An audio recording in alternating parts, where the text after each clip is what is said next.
আসসালামু আলাইকুম, কেমন আছেন আপনারা? আলহামদুলিল্লাহ, আল্লাহর রহমতে খুবই ভালো আছি। দেখেন আমাদের পাশের বাড়িতে একটা বড় সুপারি গাছ আছে।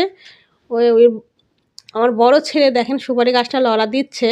মানে অনেকগুলি পাকা সুপারি নিচে পড়ছে আর ২ ভাই তো খুবই খুশি, খুবই আনন্দ সহকারে সুপারিগুলা কুড়াচ্ছে। ওই দেখেন অনেক কটাই পেয়েছে। ওই দেখেন সুপারিগুলো একদমই পেকে গেছে। ওই দেখেন গাছটা লড়া দিচ্ছে, ওই দেখেন উপর থেকে পড়ছে। মানে একদমই ওই দেখেন নিচে পড়লো একটা। ওই দেখেন ওরা ২ জনে খুবই মানে আনন্দ সুপারিগুলোকে পেয়ে যে গাছ থেকে পড়ছে একটা। অনেক কটা ৫-৬ টা পেয়েছে। একদমই পাকা, একদম হলুদ হয়ে গেছে, একদম পেকে গেছে। আর গাছটা লড়া দেওয়ার সঙ্গে, সঙ্গে সুপারিগুলো নিচে পড়ছে। গাছটা অনেকটাই লম্বা।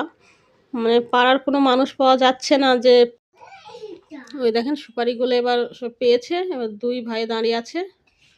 আবার অপেক্ষা করছে আবার কখন গাছটা লড়া দেবে, আবার কখন পড়বে নিচে।